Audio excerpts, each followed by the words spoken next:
Hello, my name's Kerry. I'm a 35-year-old woman who's been through a lot these last few years thanks to my no good ex-husband. Thankfully, I never have to deal with him again, but I do want to share my story with whoever's willing to listen. I met my ex-husband Cooper when we were in college. We attended a community college because neither of us had the funds to go to a better university, and neither of us came from wealthy families. Right off the bat, we related to our struggles growing up in a way that made me feel very seen and understood, which was something I didn't get to experience much considering I was the middle child in my family. Anyway, Cooper and I dated throughout college, and after we graduated, we moved into an apartment together. Now, I took care of a huge portion of the bills because Cooper couldn't seem to find himself a job. I tried my best to help him out, but the jobs I found were either not up to his standards or too much work. I didn't complain about having to shoulder most of the bills because I loved Cooper, and I thought that he was just at a stage in life where he was trying to figure things out. In hindsight, I should have seen the warning signs and run away immediately, but here I am.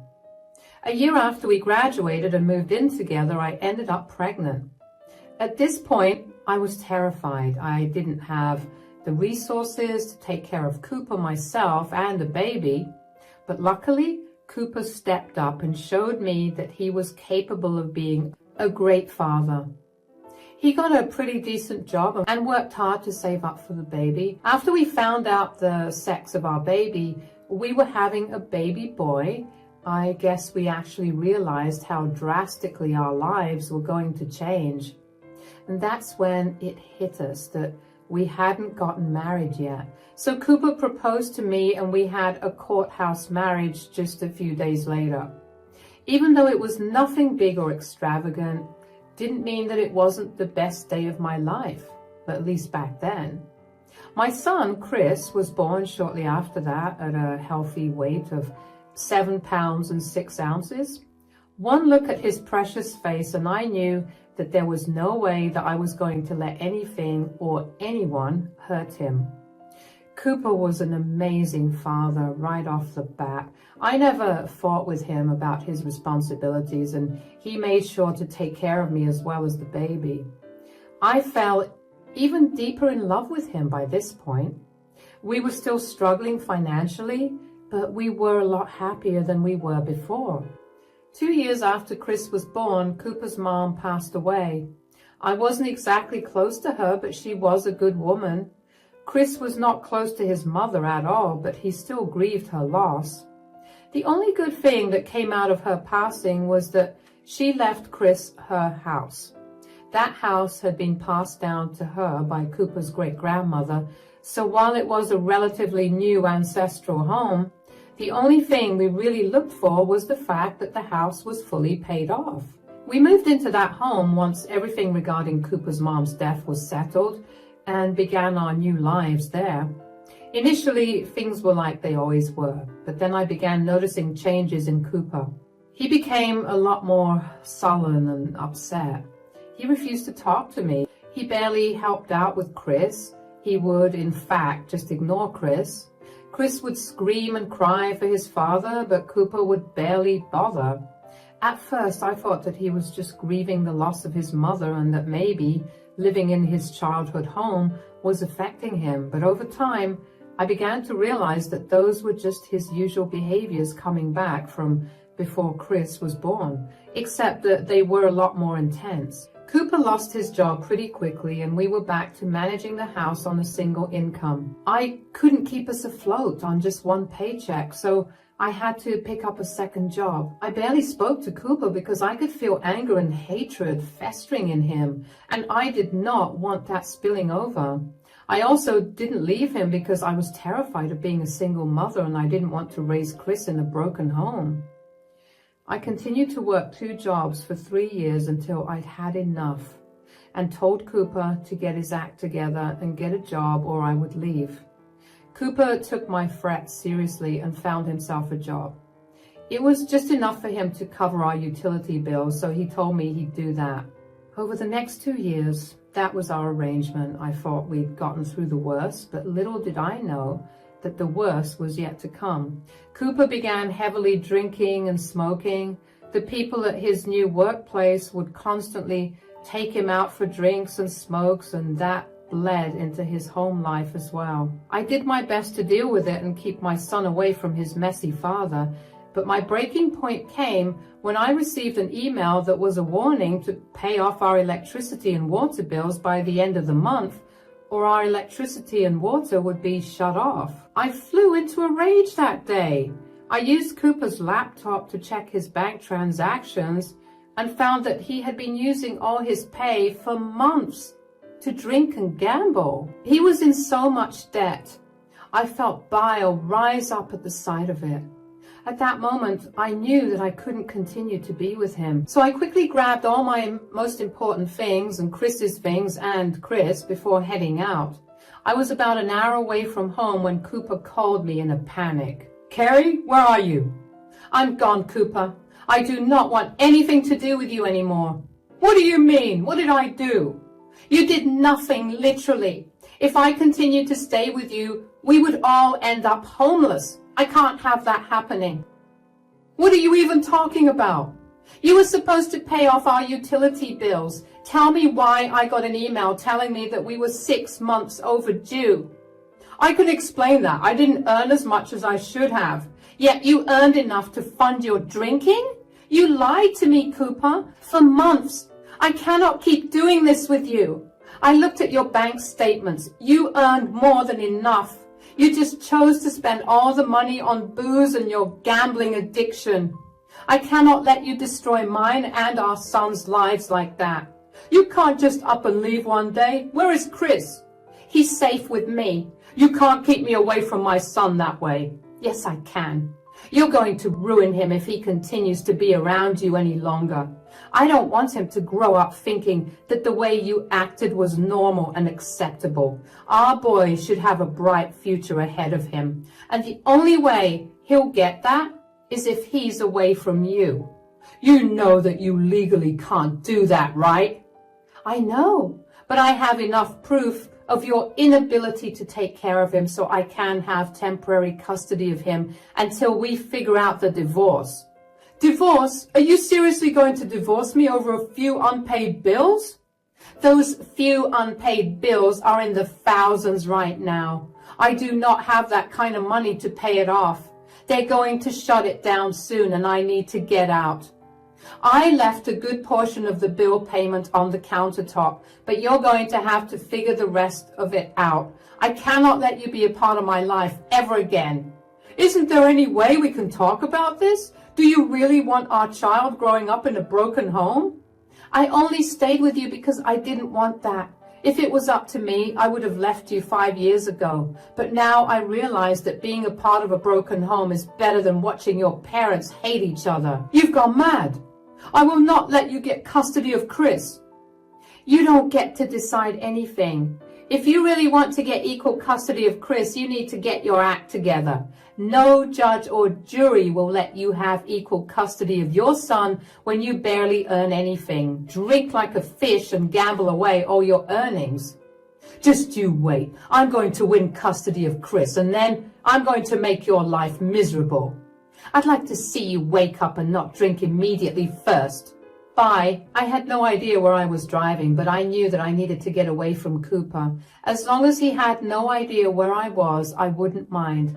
I ended up calling a friend who was more than happy to let me put up at her place for as long as I needed to get back on my feet. I stayed with her for almost 3 months before I finally had enough money to rent my own apartment. I then began saving up for the divorce. I knew that Cooper was not going to make things any easier for me, so I needed enough money to pay off a good lawyer.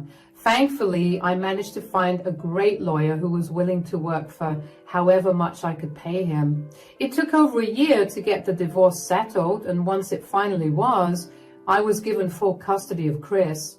Cooper had no financial stability and had a history of drinking and gambling, none of which is a stable environment for a child. He was given visitation rights 1 weekend a month. I hated that, but I made peace with that. I continued to work hard until I managed to land myself a pretty good job that allowed Chris and I to live more than comfortably. Chris would visit his dad once a month, and while he wasn't the biggest fan of his father, he never made a fuss about it. I cut off all contact with Cooper, and unless it was to coordinate drop-off and pick-up times for Chris, I didn't bother to talk to Cooper. The arrangement worked for us for 5 years. However, in the 5th year, Chris was about 12 at that time. I began to notice Chris becoming rather scared of going over to his dad's place. I remember I talked to him about it once, but Chris just brushed it off. I didn't push it further and I forgot about it, which is something I deeply regret. This odd behavior of Chris's continued for a year and I never once questioned him again. I did my best to be there for him, but he made sure to push me away all the time. One particular weekend, I dropped Chris off at his father's at around 5 in the evening. However, at midnight, I heard loud bangs on my front door. I was terrified, but one look at my Ring camera and I felt better. It was Chris. That ease was quickly washed away with worry about why he was at my place at that hour instead of his father's. I was even more alarmed when Chris lifted his head and I saw that he was crying. "Chris, sweetie, what are you doing here? Where's your father?" "Mom, oh my God, why are you crying? Are you hurt?" I'm not hurt. I just calm down, sweetie. Take a few deep breaths. You're okay. Mom's here with you. Take your time and tell me what happened. Come in and let me get you some hot chocolate. No, I need to tell you. Okay, sweetie, what is it? Please don't leave me alone with Dad again. What? Why? Did he do something to you? Mom, please don't be mad at me, but every time I went over to Dad's place, he would hit me. Look at my arms and legs. What? Oh my God, my darling. I could never be mad at you. Why did you not tell me though? Dad threatened to hurt me more if I told on him, and I didn't know what to do. I really wanted to tell you, but I was so scared. Oh, sweetie, I'm so glad that you came to me about this. I could never be mad at you about this, okay? I promise to take better care of you, but did something happen tonight that made you come running to me? Well, Dad always acted funny before he hit me, and I wanted to see what it was. Funny? What do you mean? He would come back home from work or wake up in the morning or whatever, and he'd behave normally. He would be nice to me and he'd crack jokes with me, but then he'd go into his room or he'd stay in the living room after I went up to my room, and then suddenly he'd become this angry monster. The tiniest thing would upset him enough to start beating me. Oh my God. Yes, so I decided to figure out what was wrong with him. I mean, his mood was shifting so fast that I knew that something must have been upsetting him. So I set up my phone tonight to record the living room where he was sitting. And that's when I found him doing this. Oh my God. Is that cocaine? What in the world? I don't know what that was, but I knew that it was a drug. I wanted to stay in my room, but I needed to get my phone back before Dad saw it. I went downstairs and Dad got mad at me for being up past 10, so he beat me up. I even caught that on the camera. But once Dad was done, I managed to get my phone back. I looked at the recording and managed to run away to you. Oh, sweetie, this is way too much for you to be dealing with. Don't worry about anything. I'll take care of this. But you definitely deserve hot chocolate tonight. Why don't you take a nice warm shower while I get that ready for you? Thank you for believing me, Mom. No, I'm sorry that I hadn't paid better attention to you. I'm sorry I couldn't protect you properly.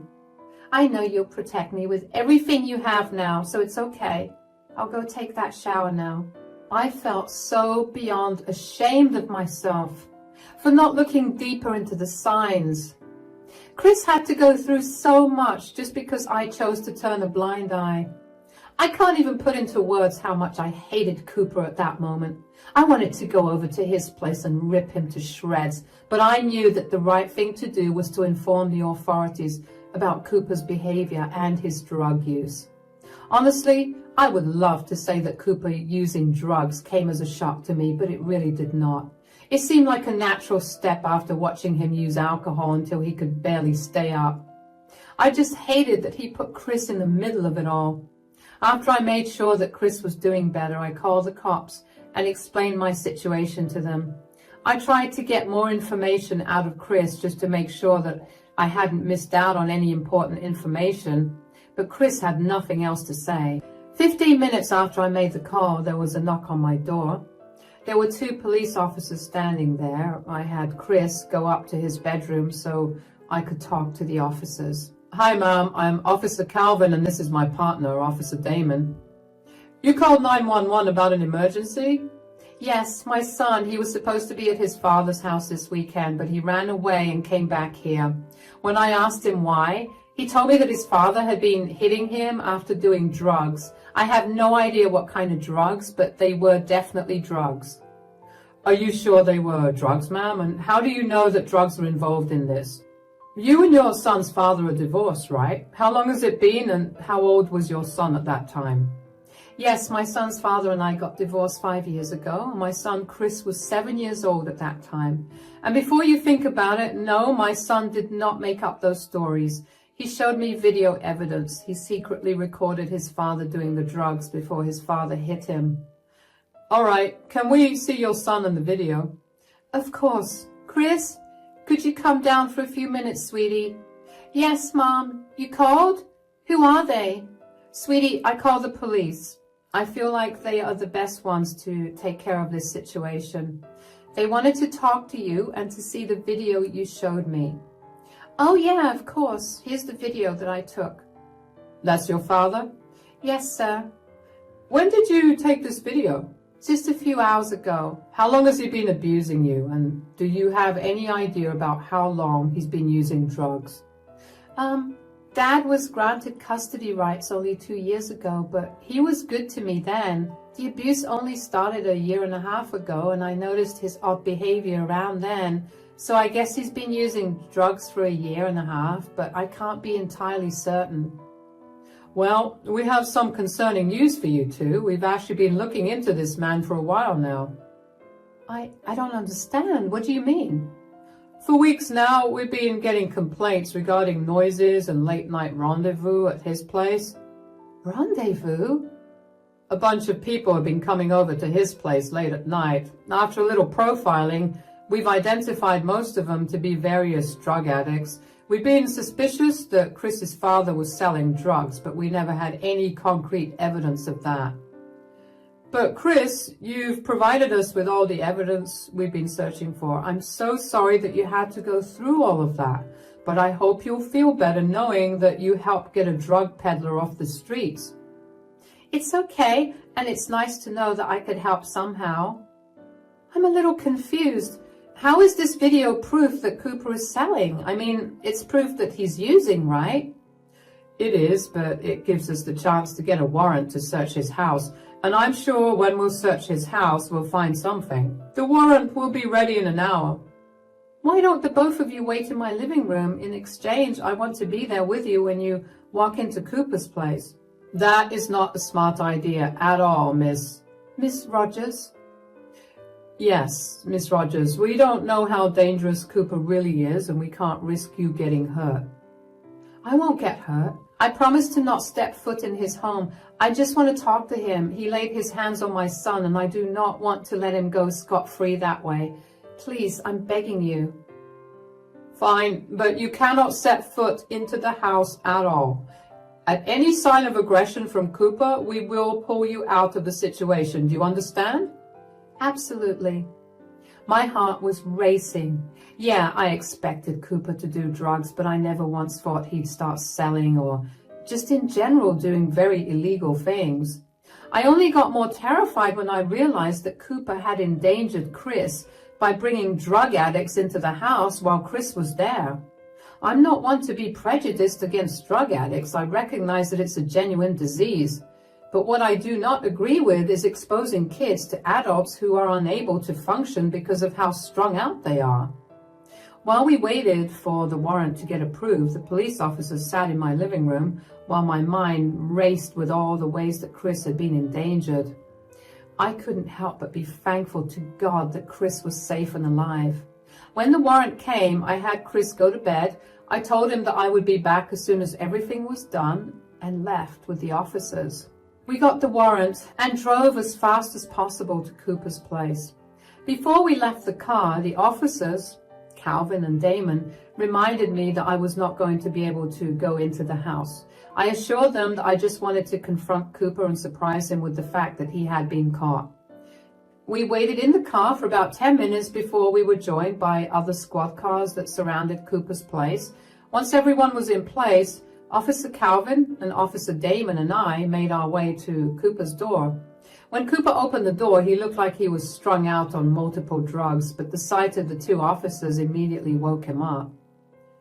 "Carrie, what are you doing here, and why do you have two cops with you? If you're here to take Chris, you know that it's my time with him, and that is court-ordered. You have no right to bring these cops here." "Oh, I think I have all the right in the world to be standing here with these lovely officers. Where is Chris?" "He's sleeping." "Are you sure? Because last time I checked, he was at my place sleeping in his bed there."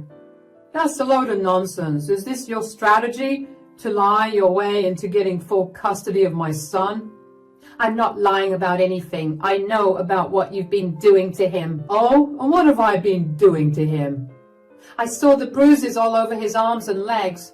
I know that you've been hitting him, and I also know that you've been doing drugs." "Drugs?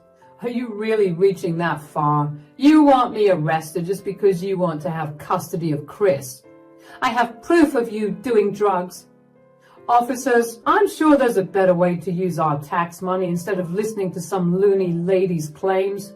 Sir, here is a warrant to search your house. We do have reason to believe that what Miss Rogers is saying is true." "You can't be serious. I don't want you in my house or looking into my things." "Sir, this is necessary, and if you resist, we will force our way in. We're asking you peacefully to allow us into your house." "This is crazy. What kind of evidence do you even have? For all you know, Carrie could have edited something and made it look like me. You have no idea how foul and crazy this lady is. She literally left me because she was delusional enough to think that she could do better than me." "I was not being delusional. You were a horrible person to be around. You always drank and constantly smelled of smoke. You lied to me for years about where you were spending your money, and you almost made us homeless. Why would I want to stay with someone like that?" "Regardless of your personal issues, there have also been reports by neighbors in this area of loud noises and late-night meetings happening at your place.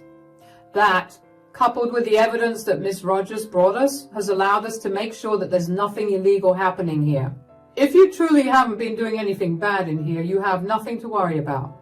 At best, we'd only request you to be careful with loud noises past 10 o'clock. "They're right, Cooper. If you have nothing to hide, let them in."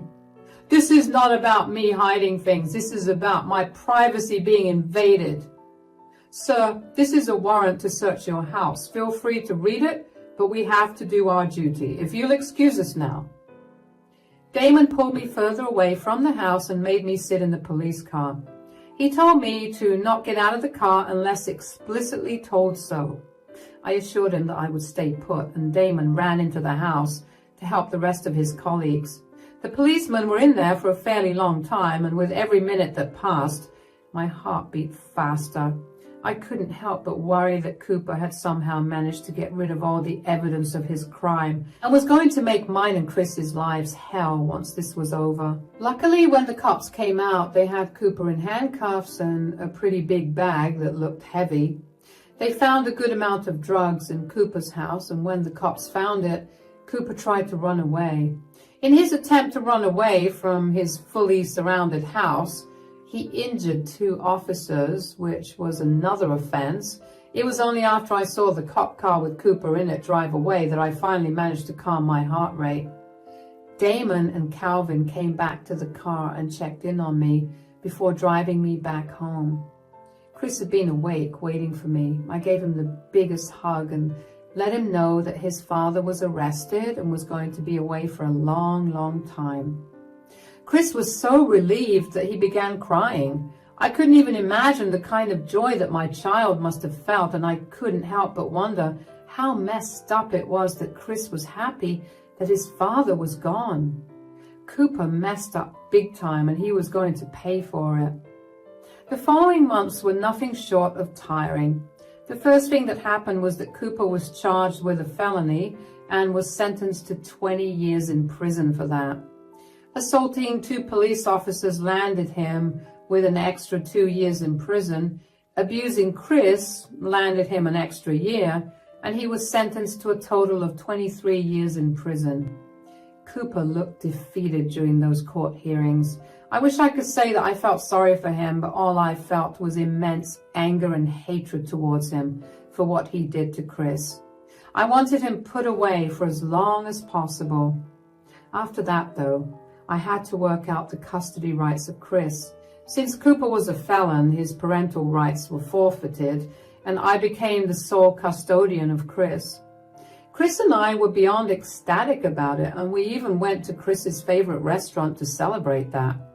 Other than having his parental rights revoked, Cooper's home was also taken in by the government because of his surmounting loans.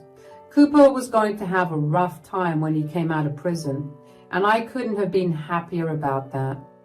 I made sure to put Chris into therapy, even though he told me almost 1,000,000 times that he was doing completely fine. I still wanted to double check. Besides, there's nothing wrong with a regular therapy appointment. Chris has only been thriving since I've gotten full custody of him, and I feel like I'm the happiest person alive because of it. It'll be a while before I stop being so overprotective of Chris, but I've put myself into therapy too, so I'll work through it. All that's left for Chris and I to do now is to live our lives the best way that we can. Thanks for listening.